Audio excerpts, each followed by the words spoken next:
The Louisiana heat pressed down on the Thornhill plantation like a suffocating blanket, even as evening approached. In the blacksmith shop, a low wooden structure set apart from the main house and slave quarters, two brothers worked the forge with synchronized precision that came from a lifetime of shared labor.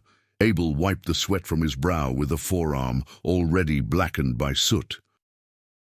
At 34, he was the elder by 3 years, his muscular frame carved by endless hours of hammering iron, his hands, scarred and calloused, moved with the confidence of a master craftsman, though he would never be called such.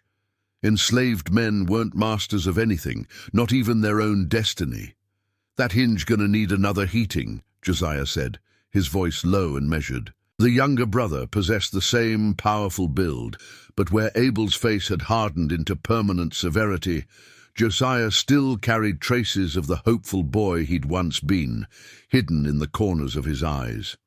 Tell me in the comments which country you are from and what you thought of this story. And if this story made an impression on you, subscribe to the channel so you don't miss any future stories. The forge fire roared between them, a living thing that demanded constant feeding. Orange and white flames danced hypnotically, casting wild shadows across the tools hanging on the walls, hammers of various sizes, tongs, chisels, and the chains, always the chains. They made chains here, among other things, chains for the cotton bales, chains for the sugar mill, chains for the livestock, and chains for people. Abel plunged the iron hinge back into the coals, pumping the bellows with his foot. Sparks erupted upward, briefly illuminating the cramped space. The shop smelled of smoke, hot metal and sweat, a scent so familiar it had become part of their skin. "Master Thornhill want them carriage parts by Sunday," Abel said, not looking at his brother. "Overseer Pettigrew made that clear this morning." At the mention of Pettigrew's name, Josiah's jaw tightened almost imperceptibly. "Man made lots of things clear this morning." Abel said nothing, but his grip on the hammer handle tightened until his knuckles paled beneath the soot. They both carried fresh welts on their backs from that morning's lesson, Pettigrew's word for the whipping he'd administered when Abel had dared to suggest they needed better quality iron to complete the carriage repairs properly. James Pettigrew had been overseer at Thornhill for 5 years, and in that time he'd earned a reputation that extended beyond the plantation boundaries. Even other overseers, men not known for gentleness, whispered about his methods. He was a tall, rangy man with pale eyes that seemed to hold no light, no warmth, no humanity. His face was angular and harsh, weathered by the Louisiana sun into premature age, though he was only 42. But it wasn't his appearance that haunted the enslaved people of Thornhill. It was his creativity in inflicting suffering. The door to the forge swung open, and both brothers stiffened instinctively. A young woman entered, moving quickly despite her exhaustion. Ruth was 18, recently purchased at the New Orleans slave market to work in the main house. She carried a cloth-covered basket, and her eyes darted nervously between the brothers and the doorway behind her. "Brought you some cornbread and water," she said, her voice barely above a whisper. "Miss Sarah sent it." Miss Sarah was the plantation owner's wife, a woman whose occasional small kindnesses were like rain in a desert, precious and insufficient. Ruth set the basket on a workbench cluttered with iron scraps and backed toward the door. "Ruth," Abel said, stopping her, "your arm." The young woman instinctively pulled her left arm closer to her body, but not before they saw the angry red burn mark, blistered and weeping, that wrapped around her forearm. "It's nothing," she said quickly. "I was clumsy with the cooking pot." But Abel and Josiah had seen too many accidents to believe that lie. They'd witnessed Pettigrew's fondness for using heated iron rods, for pressing burning coals against skin, for demonstrating his absolute power in the most visceral ways possible. "He did that," Josiah said. It wasn't a question. Ruth's eyes filled with tears she refused to let fall. "I dropped a glass at dinner. He said I needed to learn carefulness." She looked at them both. Her young face aged beyond its years by 2 months on Thornhill Plantation. "Y'all be careful, too. He's in a mood today. Been drinking since noon, and he's been asking about you two, Abel. Keeps saying something about respect, about putting you in your place proper." After Ruth left, the brothers worked in silence for several minutes, the rhythmic clanging of hammer on anvil, the only sound besides the crackling forge fire. The light outside was fading, painting the Louisiana sky in shades of purple and deep orange. Soon it would be dark, and they would still be working. Pettigrew often kept them at the forge until midnight, claiming the plantation couldn't afford idle hands, though everyone knew he simply enjoyed exercising his power.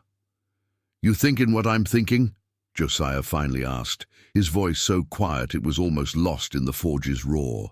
Abel didn't answer immediately. He pulled the glowing iron from the coals and laid it on the anvil, striking it with controlled fury. Each blow sent sparks flying, each impact resonating through his arms like a war drum.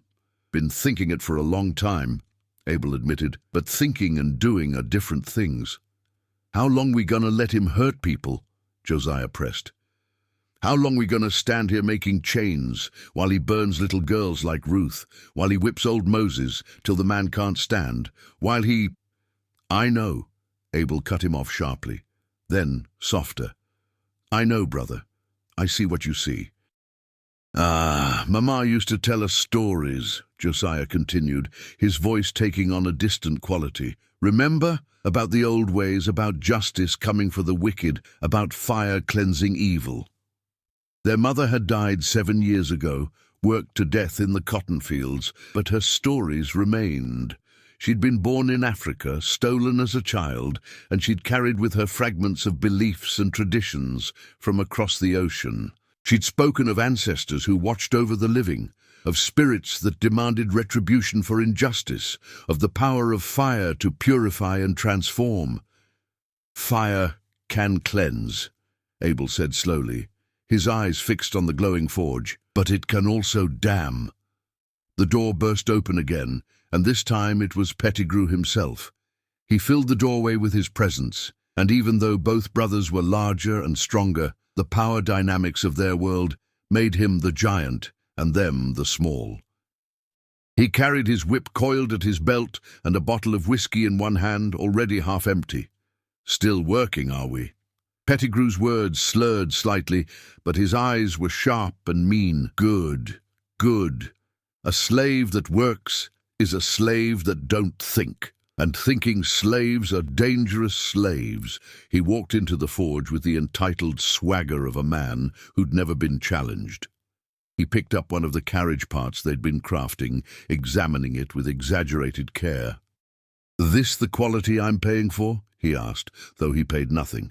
"Master Thornhill paid their keep, and the brothers saw no wages.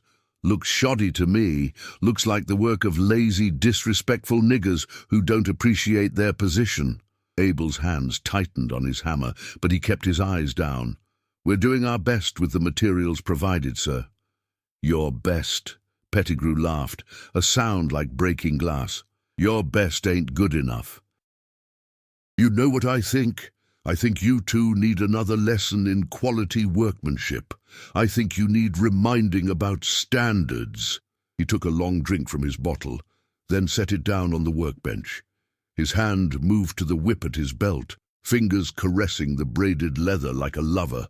"Strip off them shirts," he ordered. "Both of you. Let's see how well you work after you've been properly motivated." This was his pattern. Find an excuse, manufacture dissatisfaction, inflict pain.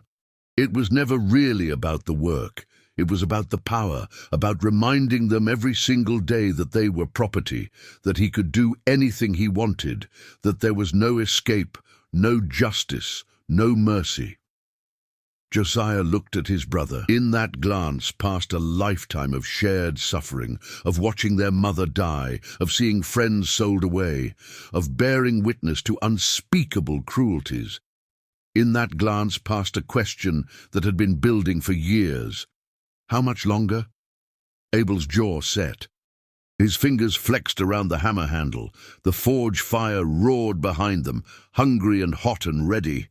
"I said strip," Pettigrew barked, his face reddening. "You deaf as well as stupid?" "No, sir," Abel said quietly. "We ain't deaf. We hear you just fine." "Then move." But Abel didn't move to remove his shirt. Instead, he shifted his weight slightly, positioning himself between Pettigrew and the forge. Josiah, reading his brother as only a lifetime together allowed, moved almost imperceptibly to the overseer's other side. Pettigrew noticed the movement. His eyes narrowed, and something like excitement flickered in their pale depths. He'd been looking for a reason, any reason, to escalate. His hand closed fully on the whip handle. "You getting bold?" he asked, his voice dropping to something almost intimate. "You actually thinking about defying me? You know what happens to slaves who defy. I'll have you hanging from the whipping post till the crows pick your bones clean. I'll make you watch while I burn that little Ruth girl inch by inch. The forge fire popped loudly, sending a spray of sparks into the air. In the flickering light, Pettigrew's face looked demonic, all harsh planes and shadows. But to Abel and Josiah he just looked human, mortal, killable. "Fire cleanses evil," Josiah said softly, so softly that later neither would remember who spoke first. "What did you say?" Pettigrew's hand was on his whip now, drawing it free. Abel looked at the forge, at the white-hot coals that could melt iron, that could reduce anything to ash and bone. He thought of his mother's stories, of justice, of the unbearable weight of continued submission. He thought of Ruth's burned arm, of Moses's flayed back, of countless unnamed cruelties stretching backward into history and forward into an endless future unless someone, somewhere, somehow said enough. The moment hung suspended, fragile as glass. Outside, somewhere in the distance, a nightbird called. The forge fire crackled and sang. Pettigrew's hand raised the whip, and Abel made a choice that would change everything. "The ancestors are watching," he said, his voice steady and clear, "and they're tired of waiting for justice." Pettigrew's face twisted with rage. "I'll kill you for that blasphemy. He never finished the threat. Abel swung the hammer in a wide arc, not at Pettigrew, but at the support beam nearest the overseer. The wooden post, already weakened by years of heat from the forge, splintered with a crack like thunder. Tools hanging on the wall crashed down, and in the chaos, Josiah moved. The younger brother was faster, his hands closing on Pettigrew's arms before the overseer could fully process what was happening. The whip fell to the floor. The bottle of whiskey shattered, filling the air with its sharp scent. "What are you?" Pettigrew began, then started to scream for help. But the forge shop was isolated, set deliberately away from other buildings because of fire risk, and the other enslaved people had learned long ago not to come running when Pettigrew screamed. It usually meant he was inflicting pain, not receiving it. The brothers acted with the same synchronized precision they brought to their ironwork. There was no discussion, no debate. They had crossed a line that could never be uncrossed, and they both knew it. There would be no mercy, no understanding, no forgiveness for what they were about to do. In the eyes of the law, in the eyes of society, they were about to commit the ultimate crime a slave could commit. But in their eyes, in the eyes of their murdered mother and beaten friends and burned children, they were about to deliver justice long delayed. They forced Pettigrew toward the forge, toward the fire that had been their tool and master for so many years. The overseer fought with the strength of terror, but he was one against two, and they were men who shaped iron with their bare hands. The forge fire roared, ready and waiting, hungry for a different kind of fuel. The struggle was brief but violent. Pettigrew was strong. Years of brutality had kept him fit and powerful, but he had grown complacent with unchallenged authority. He had never imagined his victims would fight back, could never conceive of a world where the natural order he believed in might be inverted even for a moment. Abel's hands, scarred and powerful from years at the forge, gripped Pettigrew's right arm with iron strength. Josiah held the left, and together they forced the overseer backward toward the blazing heat.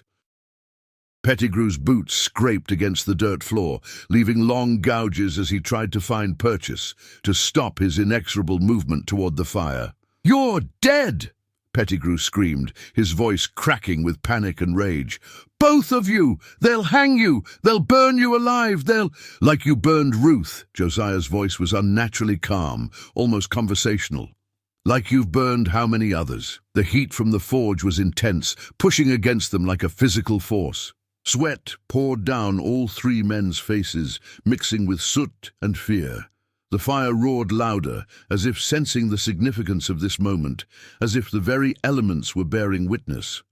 Pettigrew's eyes went wide as his back pressed against the brick edge of the forge. The heat was unbearable now, and he could smell his own hair beginning to singe. "Please," he gasped, and it was perhaps the first time in his life he had ever begged. "Please, I'll leave. I'll go away. I'll tell them you died, both of you. I'll say it was an accident. Just let me go. Please." Abel looked at his brother over Pettigrew's struggling form. In Josiah's eyes, he saw the reflection of the forge fire and something else. Something that had been building for years, a rage so profound it had calcified into cold determination.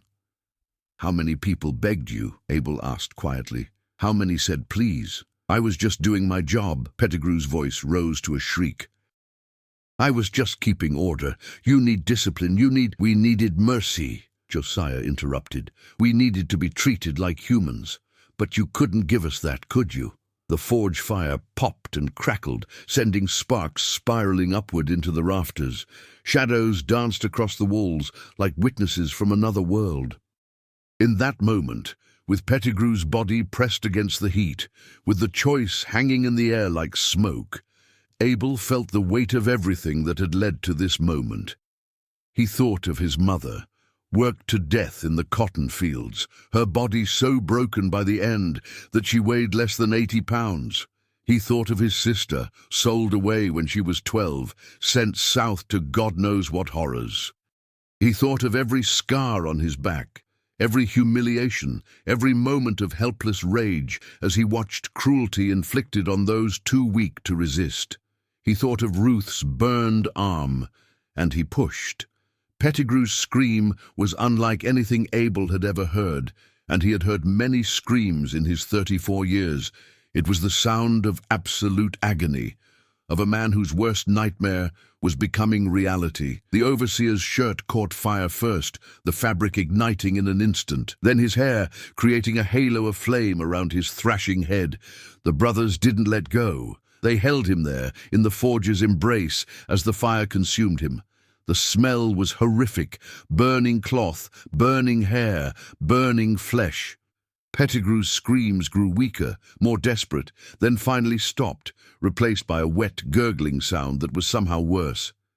When they finally released him, Pettigrew collapsed forward onto the dirt floor, his body still smouldering. He was alive, but barely, his face a ruin of blistered flesh, his clothes burned away to reveal charred skin.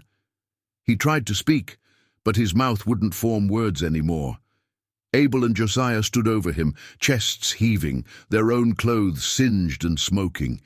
The reality of what they'd done settled over them like a physical weight. They had just tortured and murdered a white man. There would be no forgiveness for this, no understanding, no mercy. "We have to finish it," Josiah said, his voice shaking now that the adrenaline was fading. "We can't leave him like this." Abel nodded slowly. With grim efficiency, they lifted Pettigrew's twitching body and thrust it fully into the forge. The fire roared higher, fed by new fuel. The overseer's body convulsed once, twice, then went still. The flames consumed him entirely, reducing flesh and bone to ash and fragments. They fed the forge through the night, keeping the fire burning hot, making sure nothing remained that could be easily identified. They added coal and wood, watching as everything was transformed to ash. By dawn, James Pettigrew existed only as grey powder mixed with forge residue. As the first light crept through the forge's small windows, the brothers finally stopped working. They looked at each other, seeing mirror images of exhaustion, horror, and something else, a terrible liberation. "What do we do now?" Josiah asked. Abel walked to the workbench and picked up a water dipper, drinking deeply. His hands were shaking. "We keep working," he said. "We finish the carriage parts. We act normal. When they ask about Pettigrew, we tell them he came by last night, drank some and left. We didn't see where he went. They won't believe us. Probably not. But what evidence do they have? A man can disappear. It happens." But even as Abel said it, he knew it was a fantasy. White men didn't just disappear from plantations. There would be questions, searches, suspicion, and suspicion would naturally fall on the enslaved people Pettigrew had brutalized so thoroughly. They cleaned the forge area as best they could, though the smell of burned flesh lingered like a ghost. They swept away ashes, scattered them in the refuse pile behind the shop. They cleaned their tools, straightened the workspace, and tried to erase any evidence of the night's events. By the time the plantation bell rang for morning assembly, they looked like two blacksmiths who had worked through the night on an important project, tired, sooty, but otherwise unremarkable. The other enslaved people gathered in the yard between the slave quarters and the main house. Master Thornhill stood on his porch, a portly man of 53 with thinning hair and the soft hands of someone who had never done real labor. His wife Sarah stood beside him, her face drawn and worried. Thornhill's eyes scanned the assembled people, clearly looking for someone. When he didn't see Pettigrew, his expression darkened. "Where's the overseer?" he called out. "Anyone seen Pettigrew this morning?" Silence. The enslaved people looked at each other, at the ground, anywhere but at Master Thornhill. They had learned long ago that answering questions often led to trouble. "I said, has anyone seen James Pettigrew?" Thornhill's voice rose with irritation. Abel stepped forward, his heart pounding but his face calm. "I seen him last night, Master. He came by the forge around sunset, had been drinking, said something about checking the north fields. That's the last I seen of him." Thornhill's eyes narrowed. "The north fields? Why would he check them at night?" Abel shrugged. "Didn't say, Master. Just said he had business to attend to." For a long moment Thornhill stared at Abel, suspicion clear on his face. But what could he prove? A white man had the freedom to come and go as he pleased. Perhaps Pettigrew had ridden to town. Perhaps he was sleeping off his drunk somewhere. "If he comes back, send him to me immediately," Thornhill ordered. "I need to discuss some business with him." "Yes, Master." The assembly dispersed, but Abel felt eyes on his back as he and Josiah returned to the forge. Some of the other enslaved people knew something had happened. They couldn't know what exactly, but they could sense the shift in the air, the subtle change in the world's balance. Ruth found them mid-morning, bringing more food from the kitchen. She set down the basket and looked at them both with eyes that saw too much. "Pettigrew didn't come to breakfast," she said carefully. "Miss Sarah is worried. She says he always comes to breakfast." "We told Master Thornhill what we know," Abel replied, not meeting her eyes. "Man came by drunk last night, said he had business elsewhere." Ruth was quiet for a moment, then, "My arm feels better today. The pain ain't as bad." Something passed between them in that moment. An understanding that couldn't be voiced, a knowledge that some things were better left unsaid. Over the next few days, concern about Pettigrew's disappearance grew. Master Thornhill organized search parties, sent riders to neighboring plantations, even contacted the sheriff in the nearest town. They found Pettigrew's horse in the north fields, saddle still on, grazing peacefully, but of the overseer himself there was no sign. Theories abounded. Perhaps he'd been thrown from his horse and lay injured somewhere. Perhaps he'd been robbed by passing thieves. Perhaps he'd simply decided to leave, abandoning his position without notice. None of the theories satisfied Thornhill, but without evidence, what could he do? The enslaved people of Thornhill Plantation went about their work with unusual quietness. There was no celebration. They weren't foolish enough to show relief. But there was a subtle easing of tension, a slight lessening of the constant fear that had permeated every moment of life under Pettigrew's oversight. Abel and Josiah continued their work at the forge, hammering iron into useful shapes, feeding the fire that had consumed their oppressor. Sometimes late at night, when they were alone, they would look at the forge and remember. The flames seemed to burn differently now, as if they carried the memory of what they had witnessed and accomplished. But Abel couldn't shake the feeling that this wasn't over. Justice, even the rough, terrible justice they had exacted, always came with a price. The question wasn't whether they would pay, but when and how much. 1 week after Pettigrew's disappearance, a new overseer arrived, a man named Crawford from Mississippi, recommended by a plantation owner Thornhill knew. Crawford was younger than Pettigrew, barely 30, with a baby face that belied the hardness in his eyes. He carried himself with the confidence of someone who had learned his trade well. On his first day, Crawford gathered all the enslaved people and delivered a speech about order, discipline, and expectations. His voice was calm, almost pleasant, but his words carried weight. "I know there's been some disruption here recently," he said. "Mr. Pettigrew's disappearance is unfortunate, and I'm sure it will be solved in time. But until then, life goes on. Work continues. And I want to be very clear about something. I will not tolerate disobedience. I will not tolerate laziness. And I will not tolerate violence of any kind." His eyes swept across the assembled people and seemed to linger on Abel and Josiah for just a moment longer than the others. "I've heard this plantation makes the finest ironwork in 3 parishes," Crawford continued. "I look forward to seeing that reputation maintained. I'll be visiting the forge regularly to ensure quality standards are being met." After the assembly, as people dispersed to their work, Ruth approached the brothers with barely concealed alarm. "That new overseer," she whispered. "He was asking about you two specifically. Wanted to know if you'd had any trouble with Pettigrew, if there'd been any conflicts. Miss Sarah told him you were good workers, but he kept asking questions." Abel felt a chill despite the Louisiana heat. Crawford knew something, or suspected something. Perhaps other overseers had warned him. Perhaps the very absence of Pettigrew was evidence enough in a world where enslaved people were automatically guilty of any crime against whites. That afternoon, Crawford visited the forge. He walked around the shop slowly, examining tools, touching surfaces, his eyes taking in every detail. He paused at the forge itself, staring into the cold ashes from the previous day's work. "Hot work," he said conversationally. "Must get unbearable in here during summer." "We manage, sir," Abel replied, continuing to work on a hinge. "I'm sure you do." Crawford picked up a piece of scrap iron, turning it over in his hands. "You know, I've worked on 5 different plantations, seen a lot of things, learned to recognize patterns." He set down the iron and looked directly at Abel. "For instance, I've learned that when an overseer disappears, it's usually not an accident. Usually, there's a reason, a cause.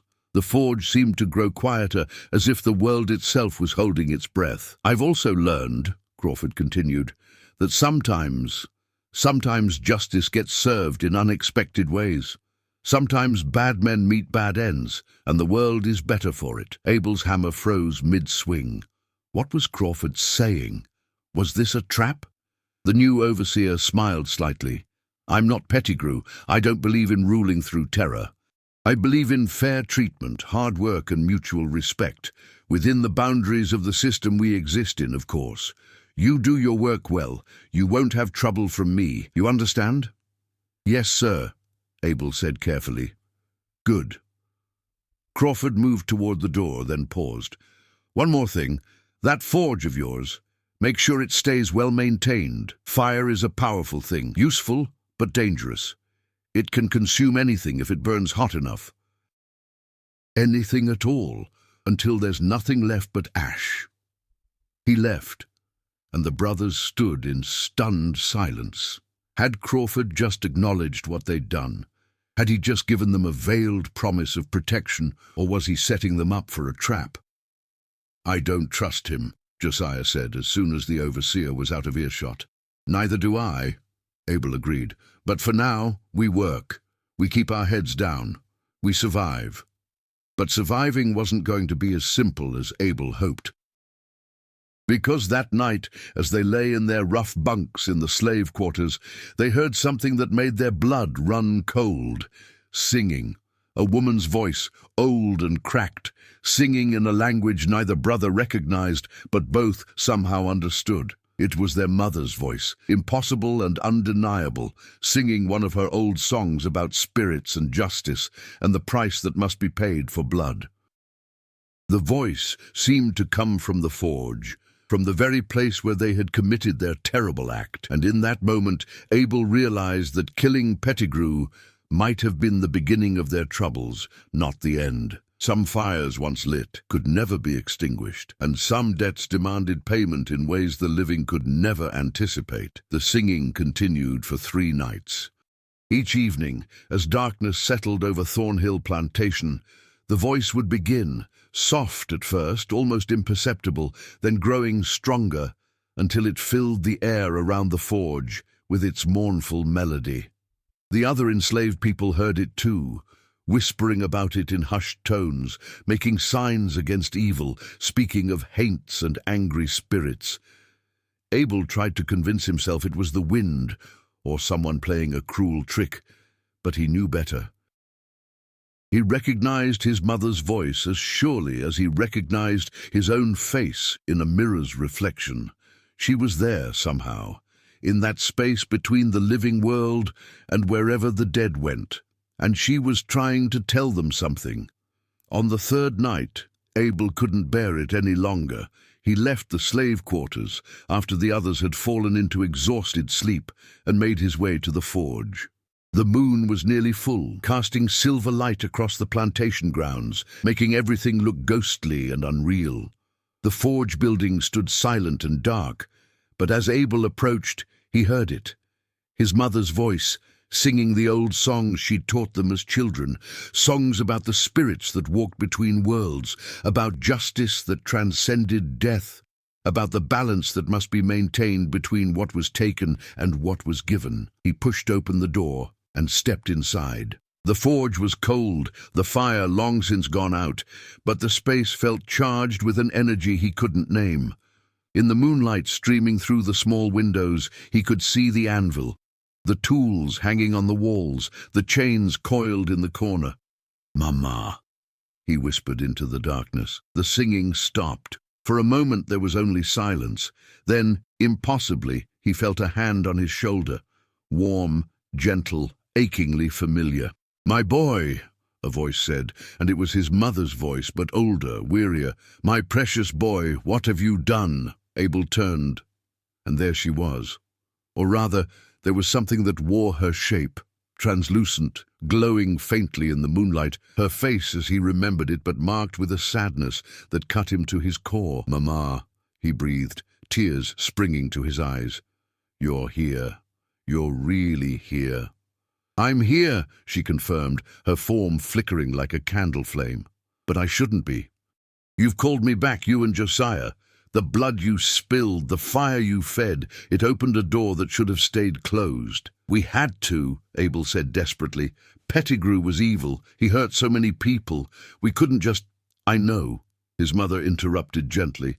"I know what he was. I know what he did. But child, don't you understand?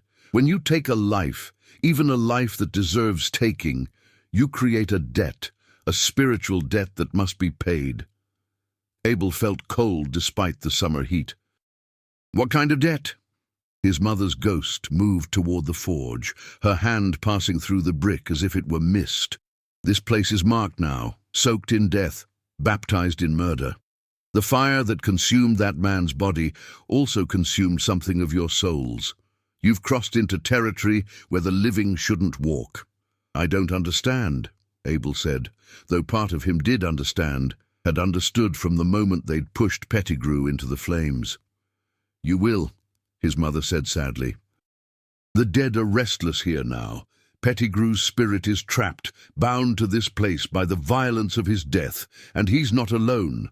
There are others, all the souls that have suffered and died on this land, all the ones who cried out for justice and received none. You've awakened them, given them hope that change is possible." She turned to face him fully, and Abel saw tears running down her translucent cheeks. "But change requires sacrifice, my son. It requires payment. The spirits are demanding balance. A life for a life, blood for blood, and they won't rest until that balance is achieved." "What do I do?" Abel asked, fear creeping into his voice. "I don't know if there's anything you can do," his mother replied. "The door has been opened and spirits are coming through. Some are benevolent, ancestors who want to guide and protect, but others—" She shuddered, and seeing a ghost shudder was deeply unsettling. "Others are angry, vengeful. They've been in pain for so long that pain is all they remember. They want the living to suffer as they suffered." As if summoned by her words, the temperature in the forge dropped dramatically. Abel's breath became visible, misting in the suddenly frigid air. The shadows in the corners seemed to deepen and move with purpose. "He comes," his mother whispered, her form beginning to fade. "Pettigrew. His spirit is bound here by hatred and by the manner of his death. He's learned to move in this space between worlds, and he's gathering strength. You must be careful, Abel, you and Josiah both. He wants revenge." "Mama, don't go!" Abel reached out, but his hand passed through her dissolving form. "I have to," she said, her voice growing distant. "I'm being pulled back, but remember, blood calls to blood, fire to fire. What was done with flame might be undone with flame. Seek the old knowledge, the ways I taught you. It's your only protection." Then she was gone, leaving Abel alone in the cold forge with his racing thoughts and mounting terror. The next morning he told Josiah everything. They stood in the forge, supposedly working but actually speaking in hushed, urgent tones about spirits and debts and the supernatural consequences of their actions. "You think I'm crazy," Abel said after he'd finished his account. Josiah shook his head slowly. "No, I heard the singing too, and last night I woke up and saw something standing at the foot of my bunk, a shadow shaped like a man, but wrong somehow. When I tried to look directly at it, it disappeared, but I could still feel it there, watching me." They both knew what it meant. Pettigrew's spirit was stalking them, gathering strength, preparing to exact revenge from beyond death. The living world and the dead world were bleeding together, and they were caught in the middle. Over the following days, strange occurrences multiplied across the plantation. Tools would vanish and reappear in odd places. Animals became skittish and refused to enter certain areas. People reported seeing figures in the darkness, tall, shambling shapes that walked with purpose but cast no shadows. Ruth came to the forge one afternoon, her face pale and frightened. "Something's in the main house," she said without preamble. "Miss Sarah's been hearing footsteps in the hallways at night. Doors opening and closing by themselves. Yesterday, Master Thornhill's study, all the papers flew off his desk like a wind came through, but the windows were closed." "Did you see anything?" Josiah asked. Ruth nodded slowly. "Last night I was cleaning the parlor after dinner. I saw him, or something that looked like him. Pettigrew, standing in the doorway, just staring at me. But he was wrong. His face was all burned, his clothes were scorched, and his eyes—" She shuddered. "His eyes were like black holes. When I screamed, he disappeared, but I could smell burned flesh for an hour afterward. The haunting was intensifying. Pettigrew's spirit was becoming more powerful, more present, more real. And it wasn't just targeting Abel and Josiah. It was affecting the entire plantation, spreading fear and chaos. Crawford, the new overseer, called a meeting of all the enslaved workers. His face was troubled, and for once the usual hardness in his eyes was replaced by genuine concern. "I don't believe in ghosts," he said bluntly. "I believe in work, in discipline, in the natural order of things. But I can't deny that something strange is happening here. People are scared, productivity is dropping, and even Master Thornhill is talking about bringing in a priest or some such nonsense." He looked directly at Abel and Josiah. "I need you two to tell me the truth. All of it. What really happened to Pettigrew? The brothers exchanged glances. This was the moment they'd been dreading. Exposure, confession, the inevitable consequences. But Crawford's face held something unexpected. Not anger or accusation, but a kind of desperate curiosity. "We killed him," Abel said flatly, deciding that lies were pointless. "He came to the forge drunk and violent, said he was going to whip us. We fought back. We pushed him into the forge and burned his body." Crawford was silent for a long moment. "I suspected as much. The way everyone talks about Pettigrew, the fear in their eyes when his name comes up, I knew he must have been more than just strict." He sighed heavily. "I can't condone murder, but I understand why you did it. In your position, I might have done the same." "You gonna turn us in?" Josiah asked. "To who? For what? There's no evidence, no body. And honestly, from what I've learned about James Pettigrew, the world is better without him." Crawford leaned against the forge wall, looking suddenly tired. "But here's the problem. If this haunting continues, if this plantation becomes known as cursed, Master Thornhill will have to do something. He'll need someone to blame, and you two are the obvious targets." "So what do we do?" Abel asked. Crawford was quiet, thinking. "There's a woman," he finally said. "Lives about 10 miles from here, in the bayou country. They call her Mother Delphine. Well, some say she's a witch, others say she's a healer. She knows about spirits and the old ways. If anyone can help with this situation, it's her." "Master Thornhill will never let us leave the plantation," Josiah pointed out. "Leave that to me," Crawford said. "I'll tell him I need you to deliver some ironwork to a plantation near where Mother Delphine lives. It'll give you a day to seek her out and get her advice, but you have to go soon before this situation gets worse." That night, the haunting reached a new level of intensity. Around midnight, everyone on the plantation was awakened by screaming. It came from the main house, Miss Sarah's voice, high and panicked, shrieking for help. People tumbled out of their quarters to see flames visible in the upper windows of the plantation house. But these were strange flames. They burned blue and cold, giving off no smoke, consuming nothing but spreading across the walls like liquid. Master Thornhill ran from the house in his nightclothes, his face twisted with terror. "The whole upstairs is on fire, but the fire won't burn. It's ice cold, and I saw him. I saw Pettigrew's ghost. He was standing in my bedroom pointing at me, his mouth open like he was screaming, but no sound coming out." Several of the enslaved men grabbed buckets and ran toward the house, but when they threw water on the blue flames, the liquid simply passed through them as if they weren't real. The flames continued to spread, visible and terrifying but incorporeal. Abel stood with Josiah watching the chaos, knowing with absolute certainty that this was directed at them. Pettigrew's spirit was making its presence known, demonstrating its power, sending a message. "I'm coming for you. I'm coming for everyone." The blue flames finally faded as dawn approached, disappearing as mysteriously as they'd appeared. The plantation house was undamaged, but everyone who had witnessed the event was shaken. Master Thornhill called for a priest, for anyone who might explain or stop what was happening. "We need to go see Mother Delphine," Abel said to Crawford later that morning. "Today, before someone gets hurt." Crawford nodded grimly. "I'll arrange it. But be careful. The roads to the bayou aren't safe, and not just because of patrols. There are things in that swamp that don't like visitors."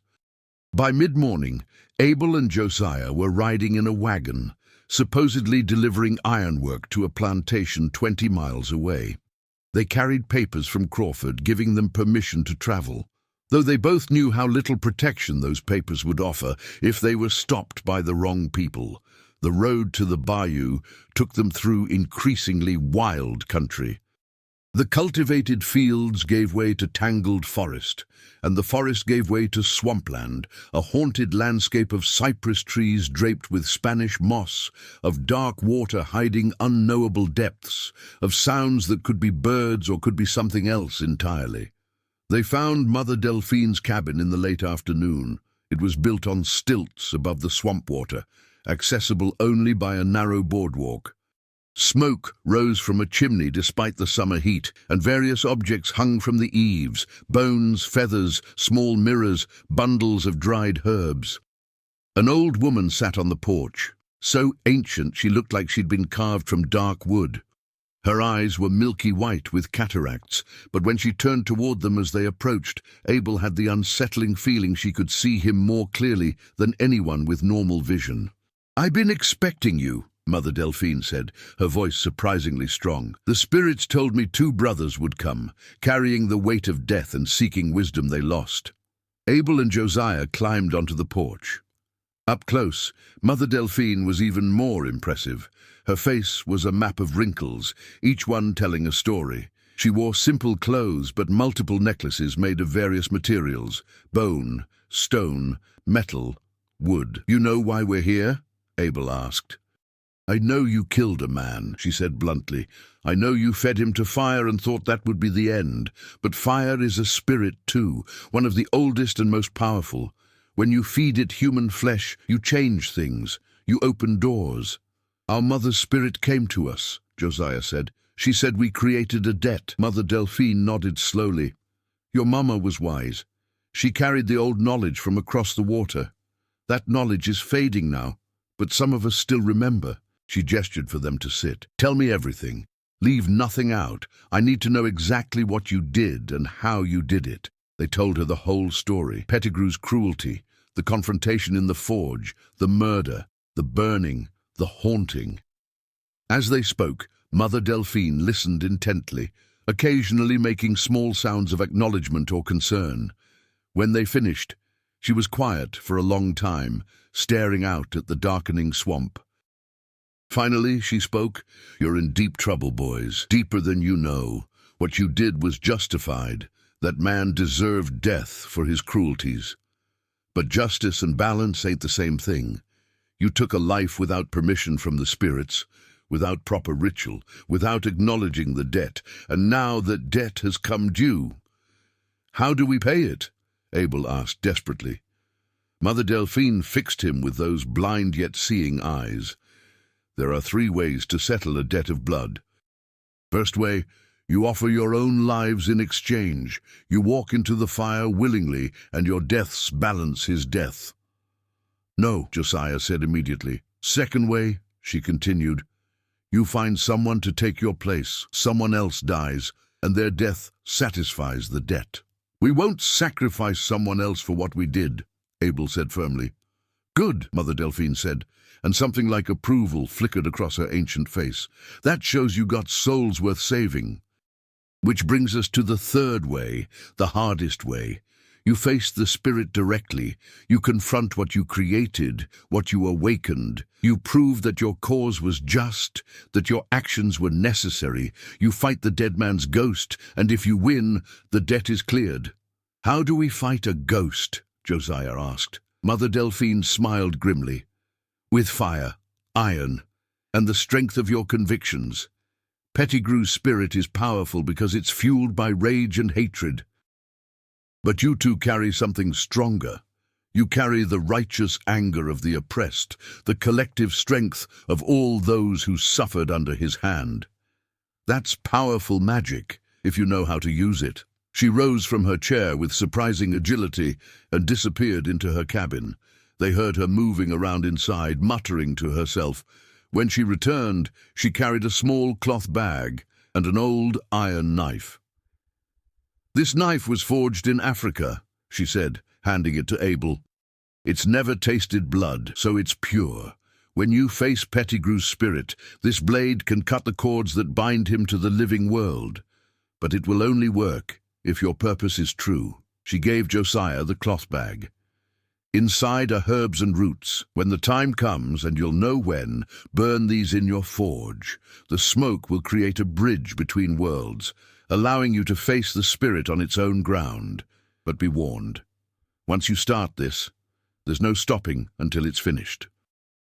Either Pettigrew's spirit is banished or you die trying." "When should we do this?" Abel asked, holding the ancient knife carefully. "Soon," Mother Delphine said. "The spirit grows stronger each day. Already it's affecting other people on that plantation. If you wait too long, it will have too much power and you'll have no chance. Tonight, if possible. Tomorrow, at the latest. As darkness fell completely over the bayou, the brothers prepared to leave. Mother Delphine walked them to the edge of her property, her blind eyes somehow navigating the treacherous boardwalk perfectly. "One more thing," she said before they departed. "Your mama's spirit. She's trying to help you, but she can't directly interfere. The rules of death prevent it. But she can guide you if you listen. When you're in that forge, when you're facing that angry ghost, remember the songs she taught you. Remember the stories. They're more than just words, they're weapons." The journey back to Thornhill Plantation took most of the night. By the time they arrived, exhausted and frightened but determined, the sun was just beginning to rise. Crawford met them at the forge, his face haggard from lack of sleep. "It's getting worse," he said without preamble. "Last night, 3 people saw Pettigrew's ghost. He's not just appearing, he's becoming physical." He grabbed one of the field hands, left burn marks on the man's arm. "Master Thornhill is talking about abandoning the plantation, says it's cursed beyond redemption." Abel showed him the knife and the bag of herbs. "We have to end this tonight, one way or another." Crawford looked at the items, then at the brothers' faces. "You're really going to do this? Fight a ghost?" "You got a better idea?" Josiah asked. Crawford was silent. Finally, he nodded. "What do you need from me?" "Keep everyone away from the forge after sunset," Abel instructed. "No matter what you hear, no matter what you see, don't let anyone come near. This is between us and Pettigrew's spirit." The day passed with agonizing slowness. Abel and Josiah tried to work, to maintain normalcy, but their hands shook and their minds were elsewhere. They checked and rechecked Mother Delphine's items, prepared the forge, and tried not to think about the fact that they might not survive the night. As the sun began to set, painting the Louisiana sky in shades of blood and fire, they built up the forge fire higher than they'd ever done before. The flames roared and danced, seeming to sense the importance of what was coming. Abel held the African knife, feeling its weight, its history. Josiah clutched the bag of herbs, ready to throw them into the flames at the right moment. "You scared?" Josiah asked. "Terrified," Abel admitted. "But we don't have a choice. We started this. We have to finish it." The last light faded from the sky. The forge fire illuminated the shop in dancing orange and yellow, creating wild shadows on the walls. The temperature dropped suddenly, dramatically, as it had the night Abel's mother appeared. And then they felt it, a presence, malevolent and angry, pressing against the walls of reality like something trying to break through. The forge fire turned blue, just as it had at the main house, casting an eerie cold light. In the doorway, a figure materialized. Pettigrew's ghost stood there, his body bearing the marks of his death, charred flesh, burned clothing, eyes that were pits of endless darkness. His mouth opened, and though no sound came out, they could somehow hear him screaming, a sound that bypassed their ears and resonated directly in their souls. "Now!" Abel shouted. Josiah threw the herbs into the forge fire. The blue flames roared higher, and suddenly the space around them shifted. They were still in the forge, but also somewhere else, a place between worlds where the living and the dead could meet as equals. Pettigrew's ghost charged forward, impossibly fast, his burned hands reaching for Abel's throat. But Abel had the knife, and he slashed at the approaching spirit. The ancient blade passed through ghostly flesh, and Pettigrew's form wavered, his scream growing louder. The battle had begun. The forge existed in 2 states simultaneously, the physical structure Abel and Josiah had worked in for years, and a spectral dimension where spirits manifested with terrible solidity. In this liminal space, Pettigrew's ghost was more than a phantom.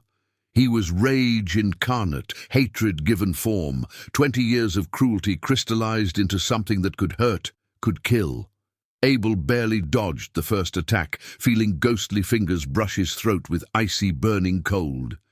Where Pettigrew touched him, his skin blistered as if kissed by flame. The spirit had retained the essence of his death. He was forever burning, forever consumed, and his touch transmitted that agony to the living. Josiah grabbed an iron poker from the forge, swinging it at the ghost. Mother Delphine had said iron could harm spirits, and she was right. When the metal connected with Pettigrew's spectral form, the overseer's ghost recoiled with a soundless shriek, his image flickering like a candle flame in wind. "Remember Mama's songs!" Abel shouted to his brother, slashing again with the African knife. The blade left trails of light in the air, cutting through the supernatural darkness that had begun seeping into the forge from all sides. Josiah began to sing, his voice shaking at first, but growing stronger. It was one of their mother's songs, words in a language he'd never fully understood, but had memorized phonetically as a child. The meaning, however, transcended language. It was a call to ancestors, a plea for protection, an assertion of the living's right to defend themselves against the dead. The effect was immediate. Other presences began to materialize in the forge. Translucent figures of men, women, and children, all bearing the marks of their suffering. These were the enslaved people who had died on Thornhill Plantation over the decades, their spirits drawn by the confrontation between the living and the dead. Abel recognized some of them. There was old Moses, who'd been whipped to death 2 years ago. There was Sarah, not the master's wife, but another Sarah, a young woman who'd been worked to death in the cotton fields. There was Samuel, who'd been hanged for allegedly stealing food. And there, luminous and beautiful despite her translucent form, was their mother. The gathered spirits didn't attack. They simply surrounded the scene, bearing witness, their presence adding weight to Abel and Josiah's cause. This wasn't just two men fighting one spirit. It was the accumulated suffering of countless victims standing against their oppressor. Pettigrew's ghost seemed to realize this. His rage intensified, and he lunged at Abel with renewed fury. They crashed together, spirit and flesh, and Abel screamed as the burning cold of Pettigrew's touch seared through his shirt. But he held onto the knife, and he drove it upward into the ghost's chest. The blade sank into spectral flesh, as if it were real.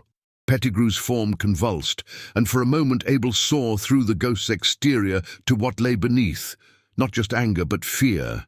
Pettigrew's spirit was terrified, trapped in a liminal space, unable to move forward to whatever came next, unable to return to life, suspended in an eternity of the moment of his death.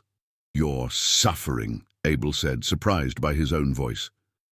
The words came without thought, welling up from some deep place of understanding. "You died in agony, and you're stuck in that moment, reliving it forever. I see that. I understand that." The other spirits in the forge grew brighter, their forms more solid. They were feeding energy into Abel, strengthening him for what needed to be said. "But your suffering don't justify what you did when you were alive," Abel continued, holding the knife steady. "You had choices. You could have shown mercy, could have treated people like humans. Instead, you chose cruelty. You chose to inflict pain because you could, and that's why you're trapped here, why you can't move on." Pettigrew's ghost struggled against the knife, his burned mouth opening and closing, trying to form words. Finally, in a voice like wind through dead leaves, he spoke. "I was doing my job." "No," Josiah said, stepping forward with the iron poker. "You enjoyed it. We all saw you smile when you hurt people. You weren't following orders. You were feeding something dark inside yourself."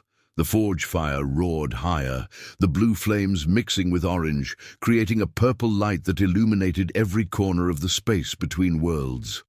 More spirits were arriving, drawn by the confrontation. Abel saw faces he didn't recognize, people who died long before he was born, victims stretching back to the plantation's founding.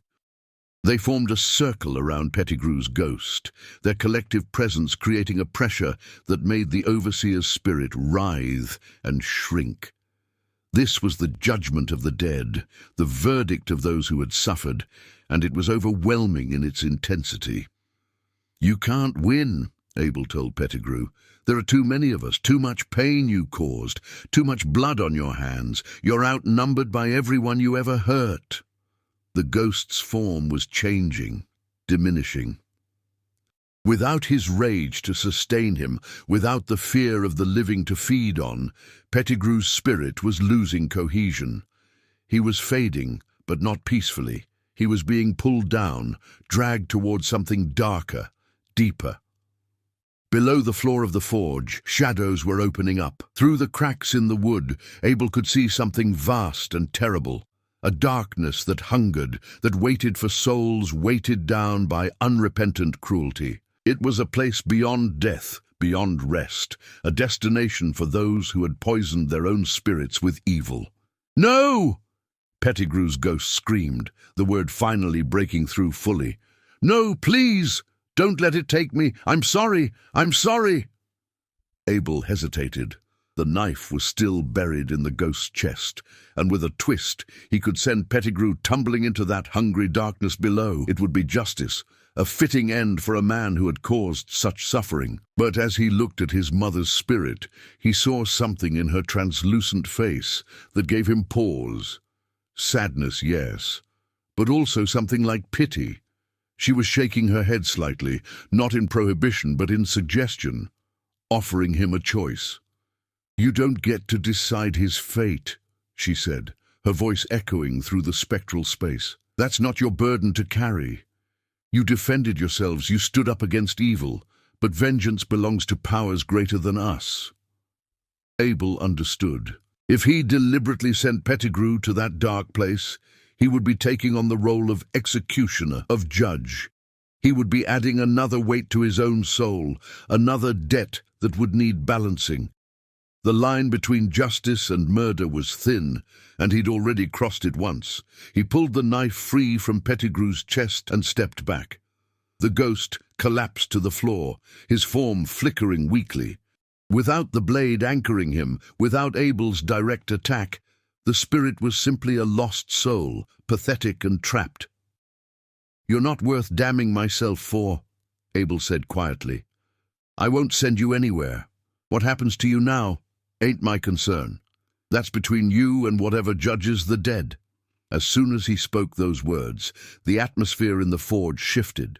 The darkness below sealed itself shut, and the gathered spirits of the enslaved people began to fade.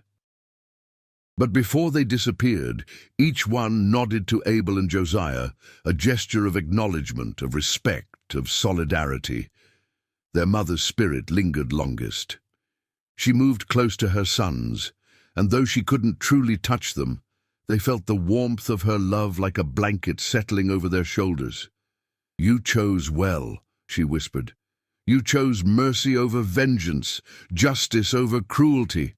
That's what breaks the cycle, what stops the endless paying of blood with blood." She smiled, and it was the smile they remembered from childhood, full of fierce pride. "You're free now. The debt is cleared, not because you killed that man, but because you chose not to kill him again when you had the chance." Then she too faded, and they were alone in the forge with Pettigrew's diminished spirit. The overseer's ghost was barely visible now, just a faint outline of a burned man, trapped in his final moment, but no longer capable of causing harm. The blue flames in the forge turned back to orange and yellow, and the space around them solidified into simple, normal reality. They were just two blacksmiths in their shop, exhausted and burned and barely standing, but alive, victorious. Pettigrew's ghost remained visible, but only just, a shadow in the corner, fading more each moment. Abel had the sense that the spirit would linger for a while longer, growing weaker until it finally dissolved entirely, his consciousness dispersing into whatever lay beyond without the strength or cohesion to cause further trouble. They stumbled out of the forge as dawn was breaking. Crawford was waiting, his face anxious. When he saw them alive and walking, relief flooded his features. "Is it over?" he asked. "It's over," Abel confirmed. His shirt was burned in several places, and his skin bore blisters from Pettigrew's ghostly touch, but he was whole, alive, free in a way he'd never been before. even with chains on his wrists. "What happened in there?" "I heard screaming, saw lights." "You wouldn't believe us if we told you," Josiah said, leaning heavily against the forge's exterior wall. "But the haunting's done. Pettigrew's spirit ain't gonna bother nobody no more." Over the following days, the truth of those words became evident. The strange occurrences at Thornhill Plantation stopped completely. No more cold spots, no more moving shadows, no more blue flames or ghostly apparitions. The enslaved people began to breathe easier, to move without the constant weight of fear.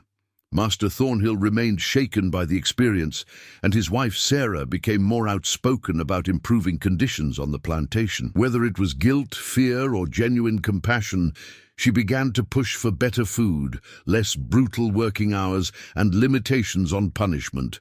Crawford proved to be a different kind of overseer than Pettigrew. He wasn't kind, the system didn't allow for kindness, but he was fair within the brutal constraints they all existed within. He didn't use the whip for pleasure, didn't inflict suffering beyond what his position required. It wasn't freedom, wasn't justice, but it was better. Slightly, marginally better. Ruth's burn healed, though it left a scar. She thanked Abel and Josiah without words, just a look that said she understood something had changed, something had been defeated, even if she didn't know exactly what. 3 months after the confrontation with Pettigrew's ghost, something unprecedented happened. Master Thornhill called Abel and Josiah to the main house, not to the back entrance where enslaved people usually entered, but to the front door.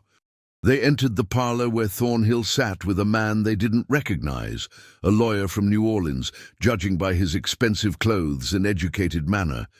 Papers were spread across a table between them. "Abel, Josiah," Thornhill began, his voice uncomfortable. "I've been doing some thinking since the troubles we had. My wife has been talking to me about injustice, about sins, about making things right before we face our final judgment." The brothers stood silently, not daring to hope, barely daring to breathe. Thornhill continued, "I can't free all of you. The debts on this plantation, the way the economy works, I'd lose everything, and that would help nobody. But I can free some. And my wife insisted that if anyone has earned freedom, it's you two. You've been loyal workers, skilled craftsmen. You've never caused trouble." A strange look crossed his face. "And I think maybe you saved this place from something I don't understand." He gestured to the papers. "These are manumission documents. Sign them, and you're free men. You can stay and work for wages, or you can leave. Your choice." Abel's hands shook as he took the pen. Free after 34 years of bondage, after a lifetime of being property, of having no choices, no rights, no control over his own destiny. Free. He signed his name carefully, the letters his mother had taught him to write in secret, in defiance of laws that forbade educating the enslaved. Josiah signed next to him, tears running down his face. The lawyer notarized the documents, and just like that, they were no longer enslaved. They were free men, in the eyes of the law, in the eyes of God, in the eyes of themselves. But as they left the plantation several days later, their few possessions packed into a single bag each, Abel felt a complex mixture of emotions. Freedom was precious, worth any price, but it was also terrifying. They were entering a world that still hated them, that still considered them inferior, that would deny them opportunities and dignity at every turn. They stopped at the forge one last time before leaving. In the corner, so faint it was almost invisible, they could still see a shadow, the last remnant of Pettigrew's spirit, barely more than a smudge on reality. As they watched, it flickered one final time and vanished completely. "Think he found peace?" Josiah asked. Abel shook his head. "I don't know. Don't much care, to be honest. That's his journey now, not ours." They walked away from Thornhill Plantation as the sun set, painting the sky in shades of orange and purple. 2 free men heading toward an uncertain future, carrying the scars of their past, but no longer bound by it. Behind them, In the forge they'd worked in for so many years, a new fire was already being lit by their replacements, enslaved men who would continue the cycle of labor and suffering until some future day when the whole evil system collapsed under its own moral weight.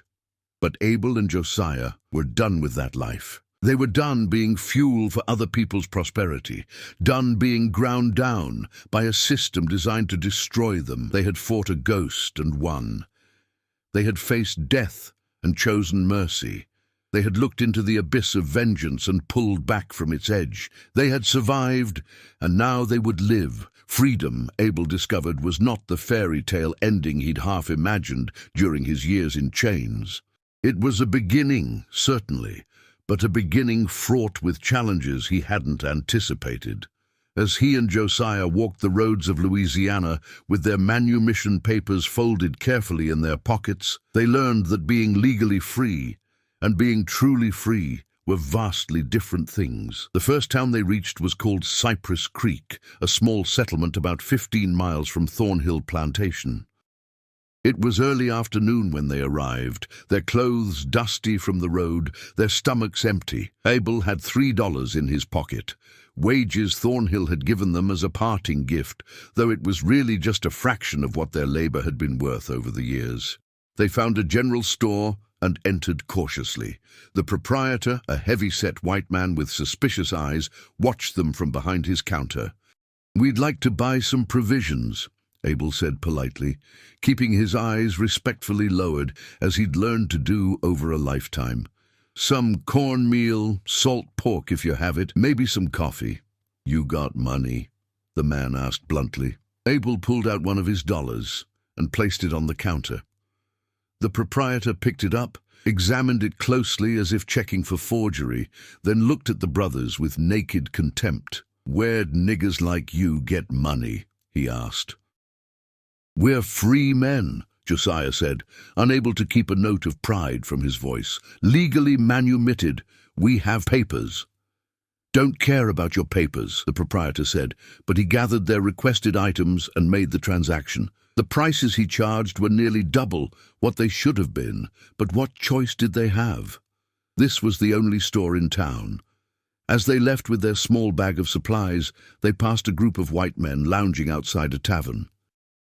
One of them, young and drunk despite the early hour, called out to them, "Hey, you're those niggers from Thornhill Plantation, ain't you?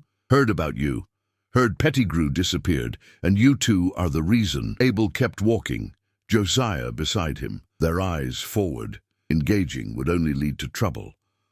"I'm talking to you," the young man called, getting to his feet and staggering after them. "Pettigrew was my cousin. He was a good Christian man, and you murdered him." They walked faster, but the drunk man and his friends followed. Abel's heart pounded. They were free men now, but these men didn't care about papers or laws. Lynch mobs didn't wait for trials. "We should run," Josiah whispered. But running would make them look guilty, would trigger the predatory instincts of their pursuers. Abel forced himself to maintain a steady pace, to project calm he didn't feel. Fortunately, a sheriff emerged from a building ahead of them, a tall man with graying hair and a weathered face. He took in the situation at a glance. "That's enough, Billy," the sheriff said to the drunk man. "Get on back to the tavern." "But, Sheriff, these are the ones who—" "I said that's enough," the sheriff repeated, his hand resting on his pistol. "Unless you got evidence of a crime, you leave these men alone." The drunk and his friends retreated, muttering threats and curses. The sheriff turned to Abel and Josiah. "Let me see those papers," he said. They produced their manumission documents. The sheriff read them carefully, then handed them back. "These are legal," he said. "You're free men, and the law protects you same as anyone else, in theory at least." His expression was unreadable. "But if I were you, I'd keep moving. This town ain't friendly to your kind, free or not. Head north if you're smart. Things are different up there. Not good, but different." They took his advice and left Cypress Creek that same day. Over the following weeks, they traveled north through Louisiana into Arkansas, always moving, always searching for a place where they might build new lives. They found work where they could, day labor in fields they'd once worked as slaves, now earning pennies as free men. They shoed horses, repaired tools, did odd jobs. Their blacksmithing skills were valuable, but many smiths wouldn't hire free black men, fearing the competition or simply unable to stomach the idea of paying someone they believed should be property. In a town called Hope, Arkansas, they finally found something resembling opportunity. A Quaker man named Thomas Whitfield owned a small forge and hired them as apprentices, though they were already master craftsmen, paying them fair wages and treating them with a respect they'd rarely experienced. "I don't hold with slavery," Whitfield told them on their first day. "It's an abomination before God.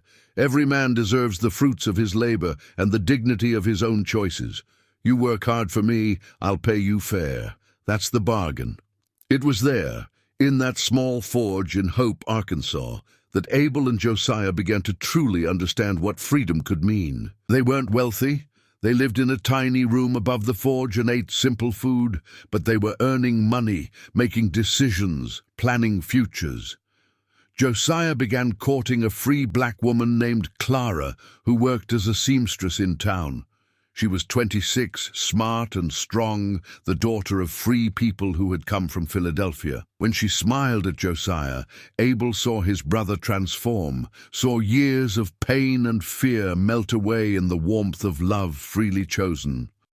Abel himself remained alone, not ready yet to think about family or romance. The ghosts of Thornhill Plantation still haunted him, not Pettigrew's literal spirit, but the memories of what he'd done, of what he'd been forced to become. He worked hard, saved his money, and tried to build something solid beneath his feet, but the past wasn't finished with them yet. One evening, nearly 6 months after they'd left Thornhill Plantation, a stranger came to the forge. He was a black man, older, maybe 50, with white hair and scars on his wrists from old shackles.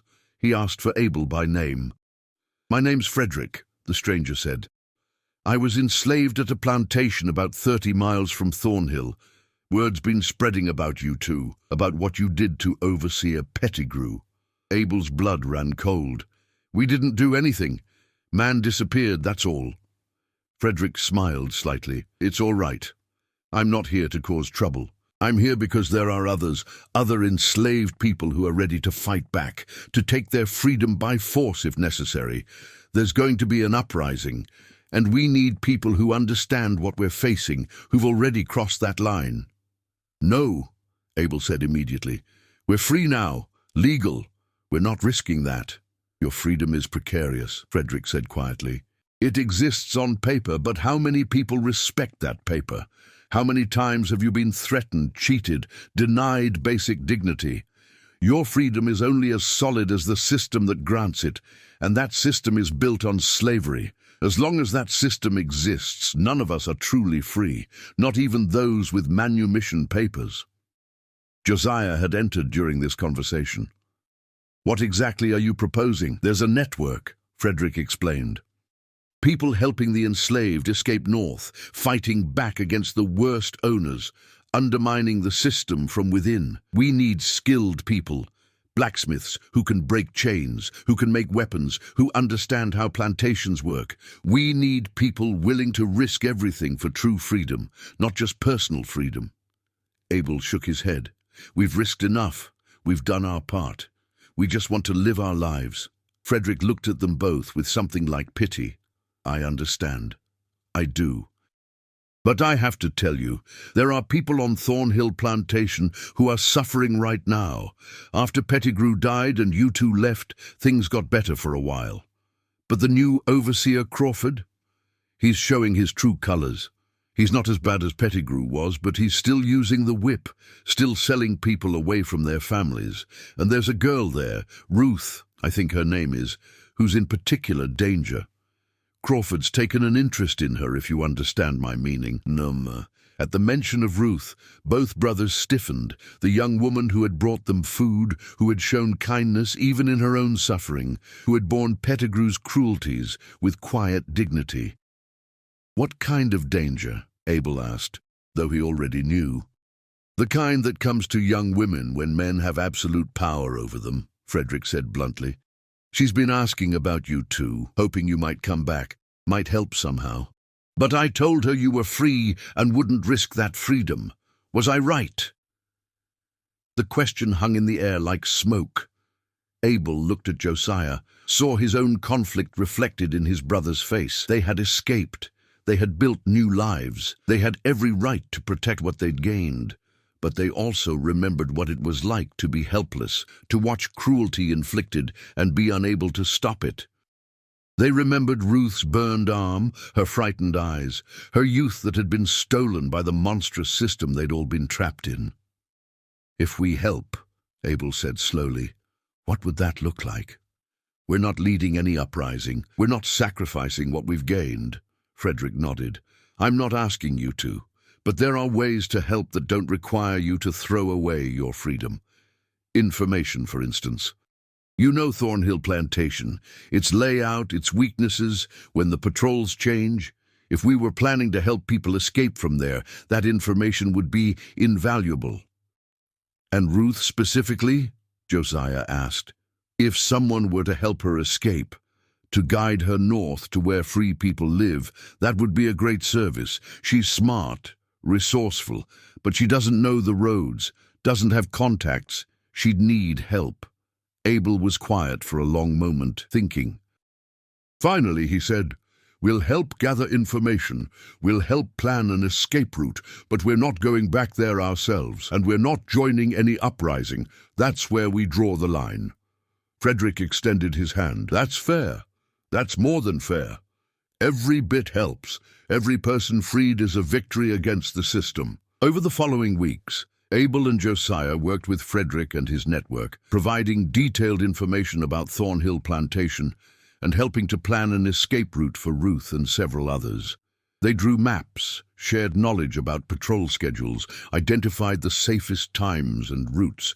They didn't go back themselves, but they helped prepare the people who would. A group of brave souls, some free black people like Frederick, some escaped slaves who had made it north and returned to help others, would infiltrate Thornhill, get Ruth and others out, and guide them to safety. The operation was planned for a moonless night in early autumn. Abel and Josiah waited in Hope, Arkansas, anxiously hoping for word that the escape had succeeded. They had given their knowledge, their help, but they hadn't risked their own freedom. They told themselves that was enough, that they'd done their part. But when Frederick returned 3 weeks later, his face told the story before he spoke a word. The escape had failed. Ruth had been caught attempting to flee, and Crawford, who had shown them mercy before, had shown Ruth none. She'd been sold south, sent to the brutal sugar plantations of deep Louisiana, where few enslaved people survived more than 5 years. "I'm sorry," Frederick said simply. "We tried." But the patrols were heavier than expected. Someone must have talked, warned them. Abel felt the news like a physical blow. Ruth, who had shown them kindness, who had been so young and frightened, was now condemned to a death sentence disguised as sale, and they could have prevented it. If they'd gone themselves, used their knowledge directly, maybe the outcome would have been different. "This is how they win," Josiah said bitterly. "They make the cost of fighting back so high that we choose to protect ourselves instead of each other. They turn us against ourselves." That night, Abel couldn't sleep. He kept seeing Ruth's face, kept remembering her burned arm, kept hearing her voice thanking them for things they hadn't actually done. They'd killed Pettigrew out of self-defense and rage, but they hadn't done anything to actually change the system that had created men like Pettigrew. They'd won their own freedom, but what had they done with it? Hidden it away, protected it, used it only for themselves. In the darkness of the room above the forge, Abel made a decision. He knew Josiah wouldn't agree, knew it was dangerous and possibly foolish, but he couldn't live with himself otherwise. 3 days later, Abel packed a small bag and prepared to leave. Josiah found him in the forge, putting together supplies. "Where are you going?" Josiah asked, though some part of him already knew. South, Abel said, to find Ruth, to help her escape if I can, or at least to try. That's insane, Josiah said. You'll lose your freedom. You'll probably die. Maybe, Abel agreed, but what good is my freedom if I only use it to hide? What good is surviving if I don't do anything to help others survive too? You can't save everyone, Josiah argued. You can't fix the whole system. I know, Abel said. But I can try to save one person. I can do that much. Josiah was quiet for a long time. Then he started packing his own bag. What are you doing? Abel asked. Coming with you, Josiah said. You're my brother. Where you go, I go. Always have, always will. But Clara understands, Josiah interrupted. I already talked to her. She said if I was the kind of man who could know someone was suffering and do nothing, I wouldn't be worth loving anyway. And so they prepared to give up everything they'd gained, their freedom, their safety, their new lives, for the slim chance of saving one young woman they barely knew. It was irrational, dangerous, probably doomed to fail, but it was also right. They both felt it in their bones, in the places where their mother's teachings had taken root, in the part of them that remembered what it was like to be helpless and to wish desperately that someone, somewhere, would help. They left Hope, Arkansas, on a cold autumn morning, heading south, back toward the plantation country they'd escaped from. Thomas Whitfield, the Quaker who had employed them, pressed money into their hands and made them promise to send word when they could. You're brave men, he said. The Lord watches over the brave. As they walked south, Abel thought about his mother's spirit, about the ancestors who had watched over them during their confrontation with Pettigrew's ghost. He wondered if they were watching now, if they approved of this choice or thought them fools. He would never know. But he did know that he was making a choice freely, using his freedom for something larger than himself. And that, perhaps, was what freedom was really about. Not just the absence of chains, but the ability to choose what kind of person you would be. They had been forged in fire, shaped by suffering, tempered by their struggle against Pettigrew's ghost. Now they would test whether that forging had made them strong enough to do more than survive. They would try to actually live, fully, courageously, in service of something beyond their own survival. The journey south was treacherous in ways that their flight north had never been.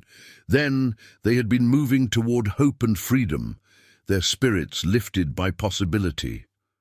Now they were voluntarily walking back into hell, carrying manumission papers that would be worthless if they were caught helping enslaved people escape. They traveled carefully, mostly at night, avoiding main roads and large towns. They posed as free laborers when they had to interact with anyone, showing their papers but offering no additional information. The further south they went, the more dangerous their mission became. This was the heart of plantation country, where slavery wasn't just an economic system, but a way of life, a fundamental organizing principle of society. After 2 weeks of travel, they reached the region where the deep Louisiana sugar plantations operated. These were the most brutal operations in the American South, places where enslaved people were worked literally to death, replaced by new purchases in an endless cycle of human consumption. Life expectancy on a sugar plantation was measured in years, not decades. Through Frederick's network, they'd learned that Ruth had been sold to a plantation called Belle Morte, beautiful death in French, a name that captured the twisted romance plantation owners applied to their industrial-scale cruelty. It was one of the largest operations in the region, with over 300 enslaved workers and a reputation for harsh discipline. "We can't just walk in there," Josiah said, as they surveyed Belle Morte from a distance. The plantation sprawled across hundreds of acres, with cane fields stretching to the horizon. The main house was a grand white mansion, and around it clustered various buildings, overseers' quarters, slave cabins, storage sheds, and the sugar processing facility where the real hell occurred. "No," Abel agreed, "we need to be smart about this, patient." They spent 3 days observing Belle Morte, learning its rhythms and patterns. The enslaved people worked from dawn to dusk in the fields, then another shift processed sugar through the night. Guards patrolled regularly, and the overseers were numerous and vigilant. On the fourth day, they made contact. An elderly enslaved man named Abraham was allowed to leave the plantation briefly each week to purchase supplies in the nearby town. Abel approached him carefully in the market, identifying himself with a subtle hand signal Frederick had taught them, a signal used by the secret network of people helping the enslaved escape. Abraham's eyes widened slightly, but he showed no other reaction. He continued his shopping, and Abel followed at a distance. When they were in a quiet corner, Abraham spoke without looking at him. "You're a foolish man coming here," he said softly.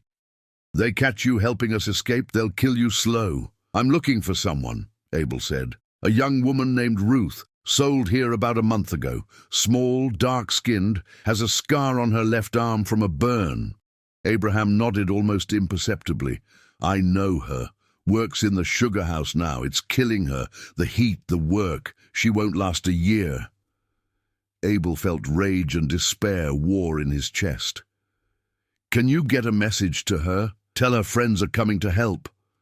"I can try," Abraham said. "But you need to understand, security is tight here. Lots of escape attempts, so they're always watching. You'd need a distraction, something big enough to pull attention away." "We'll create a distraction," Abel assured him. "Just tell Ruth to be ready. When she sees fire in the main sugar processing building, that's the signal. She should head for the southwest corner of the plantation near the old cemetery. We'll be waiting there." Abraham finally looked at him directly. "Why are you doing this? Risking free lives for people you don't know?" "I do know her," Abel said simply, "and I remember what it's like to wish someone would help, to pray for salvation and have no one come. I can't save everyone, but I can save her." Abraham's eyes grew damp. "There are others who'd want to escape too, young people with hope left in them. If you're creating a distraction anyway, seems like you could help more than just one." Abel hadn't planned for this, but Abraham was right. If they were going to take the enormous risk of creating chaos at Belmort, they should help as many people as possible. "How many could be ready?" he asked. 10, maybe 15, Abraham said. "People who are strong enough to run, desperate enough to risk death for freedom. I can get word to them." "Then do it," Abel decided. "Tell them to be ready 3 nights from now. Fire in the sugar house will be the signal. Meet at the old cemetery southwest corner. After that, we guide them north." Over the next 2 days, Abel and Josiah prepared everything they would need. They scouted escape routes through the swamps, identifying paths that would be difficult for hunting parties to follow. They gathered supplies, food, water, cloth for wrapping feet, basic medicines. They contacted other members of Frederick's network, arranging safe houses and guides for the latter stages of the journey north. On the chosen night, they approached Belmort under cover of darkness. The plantation was still buzzing with activity. The sugar processing ran through the night, and guards patrolled regularly. They could hear the enslaved people singing as they worked, their voices carrying across the fields in a haunting melody that spoke of suffering and endurance. Abel and Josiah split up. Josiah would create the distraction, set fire to one of the storage buildings near the sugar processing facility, something that would draw attention and resources but wouldn't actually endanger the enslaved people working there. Abel would wait at the rendezvous point for Ruth and the others. Abel moved through the darkness to the old cemetery at the plantation's southwest edge. It was a neglected place, where the enslaved were buried in unmarked graves, their names and stories lost to time. He knelt among the weathered stones, feeling the presence of all those who had died here, wondering how many had prayed for rescue that never came. In the distance he heard a bell ringing, the alarm that signaled fire. Shouts erupted, and he saw lights moving rapidly toward the source of the blaze. Josiah had done his part. Now Abel waited, his heart pounding, praying that Ruth and the others would make it. Minutes stretched into eternity. He heard dogs barking, The overseer was already organizing hunting parties, anticipating escape attempts. Then he heard footsteps, multiple people running through the darkness. Forms materialized from the night, gasping and frightened. Ruth was among them, her face gaunt from weeks of brutal labor, but her eyes blazing with determination. Behind her came others, men, women, even 2 children, whose mother carried them both, refusing to leave them behind. 15 people total, just as Abraham had estimated. The old man himself was there, having decided that this chance was worth taking despite his age. "This way," Abel whispered, leading them into the swamp. "Stay close. Step where I step. The dogs can't track well in water." They moved quickly but carefully through the wetlands. Behind them they could hear chaos, shouting, barking dogs, the sounds of men organizing to hunt down the escaped. But in the confusion of the fire and the darkness, the hunting party was slow to form. They traveled through the night, following paths Abel and Josiah had scouted. The swamp was treacherous, snakes, alligators, sinkholes, and 100 other dangers. But it also provided cover. As dawn approached, they reached a small island deep in the wetlands where they could hide and rest. Josiah was already there, having taken a different route from the plantation. He embraced his brother with relief. "Fire's out," he reported. "Didn't spread like I feared, but they're hunting hard. Saw at least 20 men with dogs heading into the swamp. Then we rest briefly and move again," Abel said.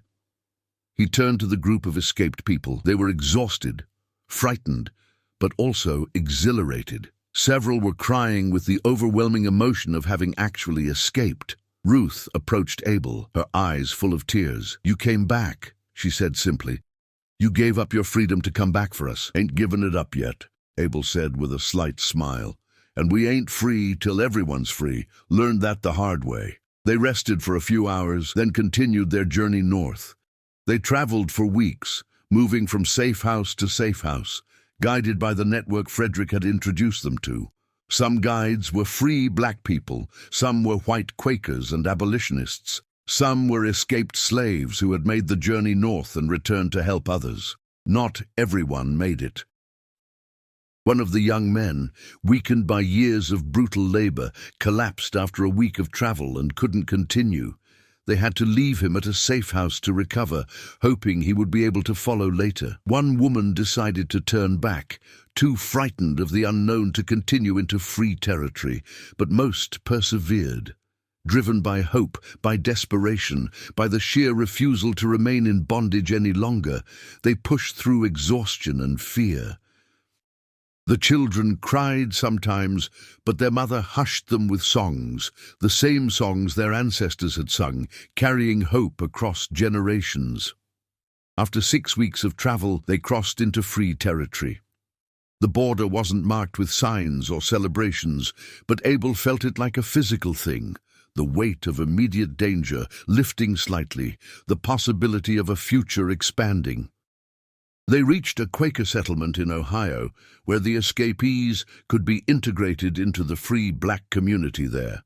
Some would stay in Ohio, others would continue north to Canada, where they would be beyond the reach of slave catchers and the fugitive slave law. Ruth decided to stay in Ohio. She had skills as a seamstress, something she'd learned before being sold south, and the community could use her talents. On the day she prepared to start her new life, she found Abel sitting on a porch, staring out at the unfamiliar northern landscape. "Thank you doesn't seem like enough," she said, sitting beside him. "It's enough," Abel replied. "Seeing you free, that's thanks enough." "Why did you do it?" Ruth asked. "You had escaped, had built a new life. Why risk everything to come back?" Abel was quiet for a moment, thinking about his mother's spirit, about Pettigrew's ghost, about the forge fire that had consumed an evil man and changed the course of their lives. "Because being free ain't just about having no chains," he finally said. "It's about what you do with that freedom. I could have hidden behind my papers, pretended the suffering of others wasn't my concern. But that would have been a different kind of slavery. Slavery to fear, to selfishness." He looked at Ruth directly. "My mama used to say that we're all connected. that the ancestors watch over us and expect us to watch over each other. When we killed Pettigrew, we broke one kind of chain, the chain of accepting cruelty as inevitable. But there are other chains to break, bigger ones. The whole system that made men like Pettigrew possible, that makes people property, that treats human souls as commodities. Can it be broken? Ruth asked. The whole system? I don't know, Abel admitted. It's big, powerful, defended by laws and guns and the belief of millions that it's right and natural. But every person we help escape is a crack in that system. Every act of defiance is a small victory. Maybe enough small victories add up to something bigger. Ruth nodded slowly. I'm going to help, she decided. Once I'm settled, once I'm strong again, I'm going to help other people escape, guide them north, give them shelter, be part of the network. I won't forget where I came from or who helped me. Over the following years, that's exactly what Ruth did. She became one of the most effective conductors on the Underground Railroad, personally helping dozens of enslaved people reach freedom. Her house in Ohio became a known safe stop, and her courage inspired others. Abel and Josiah returned to Hope, Arkansas, to their forge and their lives. They married, Josiah to his Clara, Abel to a woman named Mary, who had been born free in Philadelphia and had come south to teach in black schools. They had children who would never know slavery, who would grow up with the knowledge that their fathers had fought ghosts, both literal and metaphorical. They continued to work with Frederick's network, providing safe passage and assistance to escaped slaves. They used their blacksmithing skills to create false-bottomed wagons for hiding people, to forge papers that looked official, to break chains when necessary. The fight against slavery continued, growing larger and more desperate as the 1850s progressed. The country was splitting apart over the question of human bondage, heading toward a war that would decide the issue through blood and fire. Abel thought often about Pettigrew's ghost, about the confrontation in the forge, about the choice he'd made to show mercy instead of vengeance. He wondered if that choice had mattered, if it had changed anything beyond his own soul. But then he would see Ruth's letters reporting on another successful escape, or he would meet people who had heard the story of the blacksmiths who fought a ghost and came back to fight slavery itself. Or he would watch his children play, free and hopeful, and he would understand. Every choice mattered. Every act of resistance, no matter how small, created ripples that spread outward in ways you could never fully predict. They had killed one overseer and fought his spirit, but in doing so, they had discovered something larger than personal revenge or even personal freedom. They had discovered that liberation was a collective act, that true freedom required fighting not just for yourself, but for everyone who suffered. The forge fire that had consumed Pettigrew had also forged Abel and Josiah into something new. Not just free men, but free men committed to extending that freedom to others. On a cold December night in 1860, as news spread that South Carolina had seceded from the Union, setting in motion events that would lead to civil war, Abel sat with his family around their fire. His children asked him to tell them a story, and he told them about a mother who had come from across the ocean, who had carried with her ancient knowledge about spirits and justice and the power of fire. He told them about two brothers who had worked in a forge, who had been pushed beyond endurance, who had done a terrible thing for a just cause. He told them about a ghost they had fought and defeated, not with violence but with the choice to show mercy. And he told them that the fight wasn't over, that there were still ghosts to confront, not spirits of the dead, but the living ghosts of an evil system that treated people as property. He told them that they, his children, would inherit that fight, that they would have to decide what kind of people they wanted to be. "What should we choose, Papa?" his eldest daughter asked. Abel looked at his wife Mary, at his brother Josiah sitting with Clara and their children, at the warm fire that represented safety and home and everything they had fought to build. "Choose mercy over vengeance," he said. "Choose justice over safety. Choose to fight for others, even when it costs you everything, because that's what freedom really means. Not the absence of chains, but the presence of love for all people, the commitment to break every chain until every person can sit by their own fire, with their own family, telling their own stories of liberation. The fire crackled, sending sparks upward into the darkness. In that moment, Abel felt the presence of his mother, of all the ancestors who had fought and suffered and hoped. They were watching, and they were proud. The story of the blacksmiths who fought a ghost had become part of the larger story of the fight for freedom, a story that would continue long after they were gone, carried forward by people like Ruth, like his children, like countless others who chose courage over comfort. In the forge where they had confronted Pettigrew's spirit, where they had been transformed by fire and choice, a new generation of blacksmiths worked, making tools for a community of free people. The fire burned as it always had, waiting to forge new things, to transform raw material into something useful and beautiful. Some fires consumed, some fires cleansed, some fires forged. The fire that had burned in that Louisiana forge had done all three, consumed an evil man, cleansed the brothers of their helplessness, and forged them into instruments of liberation. And that fire still burned, would always burn, in the hearts of those who refused to accept injustice, who chose to fight even when the odds seemed impossible, who understood that freedom was not a gift, but a responsibility to be earned again and again through acts of courage and compassion. The blacksmiths who fought a ghost had won more than their own freedom. They had won the right to fight for everyone's freedom. And in the end, that was the victory that mattered most. Not personal salvation, but the commitment to work toward collective liberation, one person at a time, one act of courage at a time, until the chains fell from every wrist and the fires of freedom burned in every heart. The story was not over. It would never be over, not as long as there were people willing to fight, to risk, to love larger than themselves. But on that December night in 1860, with war looming and the fate of a nation in the balance, Abel knew one thing with absolute certainty. They had lived. They had fought. They had loved. And they had passed that legacy forward to those who would continue the fight. The forge fire burned on, waiting to shape the future, just as it had shaped them.